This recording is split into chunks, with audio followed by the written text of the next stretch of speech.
क्या आपने भी सोचा है यूरोप में जाके स्टडी कंप्लीट करने का, पढ़ने के साथ साथ वहाँ पे काम करने का, नई ज़िंदगी शुरू करने का? तो सिर्फ सोचिएगा नहीं बल्कि इस सपने को जो है वो हकीकत का रंग दीजिएगा, क्योंकि FK वीज़ा लाया है आपके लिए एक ऐसा कंट्री जहाँ पे आप अपनी कम परसेंटेज के साथ भी वीज़ा अप्लाई करके आसानी से वीज़ा हासिल कर सकते हैं। अस्सलाम वालेकुम व्यूअर्स, मैं हूँ फाइज़ा कमल और आप देख रहे हैं FK स्टडी वीज़ा कंसल्टेंट का ऑफिशियल पेज। क्या आप भी यूरोप जाना चाहते हैं? क्या आपने भी सोचा है यूरोप में जाके स्टडी कंप्लीट करने का, वहाँ पे जाके पढ़ने का, पढ़ने के साथ साथ वहाँ पे काम करने का, नई ज़िंदगी शुरू करने का?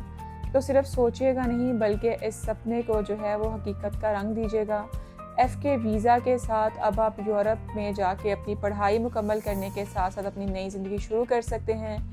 क्योंकि FK वीज़ा लाया है आपके लिए एक ऐसा कंट्री जहाँ पे आप अपनी कम परसेंटेज के साथ भी वीज़ा अप्लाई करके आसानी से वीज़ा हासिल कर सकते हैं। तो वो है ऐसा कंट्री जिसका नाम है लिथुआनिया। लिथुआनिया एक ऐसा कंट्री है कि जो कि अब बहुत ही ज़्यादा फास्ट ग्रोइंग कंट्री बन रहा है, क्योंकि यहाँ पे एजुकेशनल सिस्टम, आपकी लिविंग कॉस्ट और उसके साथ साथ आपकी परसेंटेज वगैरह के हवाले से भी, अगर आप बड़े कंट्रीज़ जैसे कि जर्मनी, फ्रांस, बरतानिया वगैरह, इनमें अगर अप्लाई कर करके आप थक चुके हुए हैं और आपको लगता है कि इन यूनिवर्सिटीज़ की जो है वो फ़ीस आपके लिए अफोर्डेबल नहीं है, तो लिथुआनिया आपके लिए ही है। इसमें ज़रूर अप्लाई करें और अपना यूरोप जाने का ख्वाब पूरा करें। तो इस वीडियो को एंड तक लाजमी देखिएगा, क्योंकि इसमें हम बात करने वाले हैं कौन सी यूनिवर्सिटीज़ हैं, क्या क्या इसमें प्रोग्राम्स हैं और कितनी परसेंटेज पे आप अप्लाई कर सकते हैं, और इसके लिए आपको जो है वो कितना लंबा टाइम वेट करना पड़ेगा अपॉइंटमेंट के लिए। लिथुआनिया अपने जो है वो कम कॉस्ट की वजह से, ट्यूशन फ़ी कम होने की वजह से और कम परसेंटेज की वजह से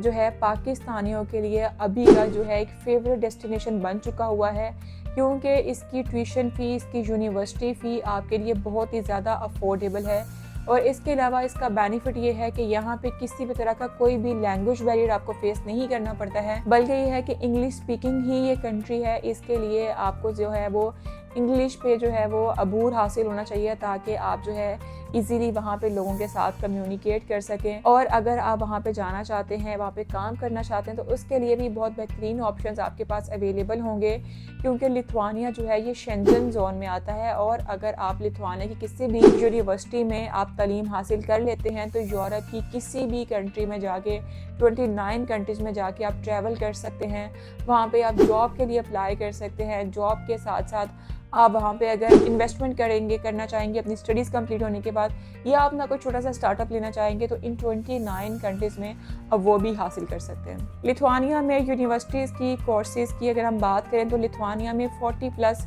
यूनिवर्सिटीज़ हैं और कॉलेजेस हैं जो कि इंटरनेशनली रिकग्नाइज्ड हैं। और यहाँ पे जो आपको प्रोग्राम्स ऑफ़र किए जाते हैं वो यूरोपियन वाइड प्रोग्राम्स हैं, यानी कि यहाँ पे बिज़नेस मैनेजमेंट, IT, टेक्नोलॉजी के हवाले से, बिज़नेस के हवाले से, लॉ के हवाले से,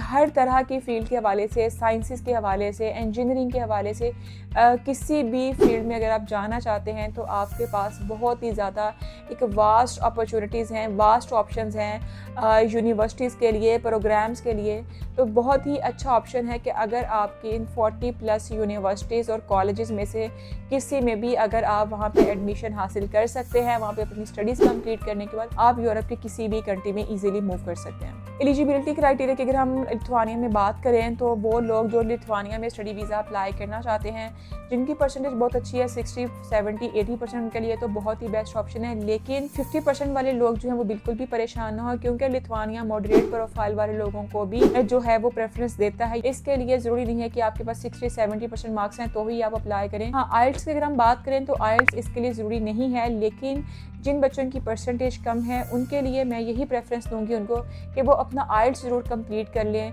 या अपना अच्छा इंग्लिश प्रोफिशिएंसी लेटर ले लें, ताकि आपके जो परसेंटेज में मार्क्स कम आए हैं वो अगर हम आइल्स को साथ अटैच कर लेंगे तो वो उसमें आपका बहुत अच्छे से कवर हो सकता है। तो अगर आप आइल्स नहीं कर सकते हैं या करना नहीं चाहते हैं, या आपको लगता है कि आप वैसे बैंड हासिल नहीं कर पाएंगे, तो उसके लिए ज़रूरी नहीं है कि आपने 6.0 तक बैंड ही लेना है। 5.5 बैंड हासिल करके भी अपना साथ आइल्स का सर्टिफिकेट साथ लगा सकते हैं, क्योंकि आइल्स की यहाँ पे रिक्वायरमेंट नहीं है, तो जिनकी परसेंटेज कम है वो आइल्स को साथ ज़रूर अटैच करें और अपनी फ़ाइल को थोड़ा सा स्ट्रॉन्ग कर लें, क्योंकि जो लोग जेन्युइनली लिथुआनिया में स्टडीज़ हासिल करना चाहते हैं उनके डॉक्यूमेंटेशन को देखते हुए लिथुआनिया उनको वहाँ पे स्टडीज़ का मौका ज़रूर देता है। ट्यूशन फ़ी और लिविंग कॉस्ट की बात करें तो आप सुन के बिल्कुल हैरान हो जाएंगे कि यूरोप का एक ऐसा कंट्री जिसकी ट्यूशन फ़ी इतनी ज़्यादा कम है कि बाकी अगर हम जैसे बड़ी बड़ी कंट्रीज़ की बात करें तो वहाँ की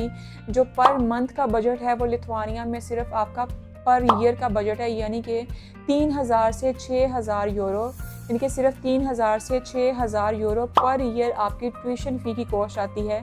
तो आपको और क्या चाहिए कि इतनी कम फ़ी में आप यूरोप में जो है वो स्टडी का एक मौका हासिल कर सकते हैं। तो आपको टाइम वेस्ट नहीं करना चाहिए है, बल्कि सितंबर इनटेक के लिए 2026 इनटेक में आप भी शामिल हो सकते हैं अगर आप जो है वो इतना सा बजट अफोर्ड कर सकते हैं। तो लिविंग कॉस्ट की हम बात करें तो लिविंग कॉस्ट भी इसके सिर्फ 400 से 600 यूरो पर मंथ के हिसाब से है, जो आप अपनी जो है वो काम करके पूरा कर सकते हैं, क्योंकि लिथुआनिया आपको आपकी स्टडीज़ के साथ 20 आवर्स पर वीक के हिसाब से आपको वर्क भी अलाउ करता है और आफ्टर स्टडी जो है आपको 1 साल का पोस्ट वर्क भी अलाउ किया जाता है। स्पाउस और फैमिली वीज़ा की बात करें तो बहुत सारे लोगों को ये होता है कि अगर हम पढ़ने के लिए जाना चाहते हैं तो पीछे हमारी फैमिली है उसको भी हम साथ ले जाना चाहते हैं। तो जो लोग मास्टर्स करना चाहते हैं वो उनको स्पाउस अलाउ होता है कि वो स्पाउस के साथ वहाँ पे जा सकते हैं और वहाँ पे जाने वाले आपके स्पाउस को फुली राइट्स मिलते हैं कि वो फुल टाइम वर्क कर सकता है और इसके अलावा दोनों को वहाँ पे हेल्थ केयर के और इंश्योरेंस के भी बेनिफिट्स वैसे ही मिलते हैं। और अगर आप लीगली वहाँ पे 5 साल रह लेते हैं तो उसके बाद आपको